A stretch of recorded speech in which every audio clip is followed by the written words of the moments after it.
Politics जो है भारत में, it's not a part time job. कोई वीकेंड नहीं होता, कोई छुट्टियां नहीं होती, मैंने देखा है ज़्यादातर लोगों के लिए। क्या आपके साथ भी ऐसे ही है कि मेरी जब शादी हुई थी 26 साल पहले, दिसंबर के महीने मेरी शादी हुई थी और 6 दिसंबर को एक प्रोटेस्ट हुआ था बाबरी मस्जिद के लिए। तो मेरी ही असेंबली कॉन्स्टिट्यूंसी के जिस पुलिस फायरिंग में लड़के का नाम असद था, वो मर गया।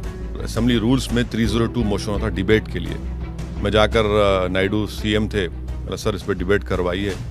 ज़बरदस्ती चंद्रबाबू नायडू क्या किए कि मेरी शादी के दूसरे दिन सुबह में वो डिबेट को रखे और मुझे जाना पड़ा सुबह असेंबली को। मैं रात में मेरी शादी हुई, सुबह असेंबली को गया मैं, बहुत गड़बड़ हुई, अकेले एमएलए था, गवर्नमेंट ऑर्डर हुई, इंक्वायरी ऑर्डर हुआ, एक्स ग्रेशिया मिला करा। तो आप बिल्कुल सही कह रहे हैं। तो ये आपको काम करना पड़ेगा, आपको मेहनत करना पड़ेगा। और मैं 24 आवर्स तो नहीं, बल्कि जब ज़रूरत है उस वक्त तो आपको व्हेन द ओकेजन कम्स आपको राइज करना पड़ेगा, तो वो करना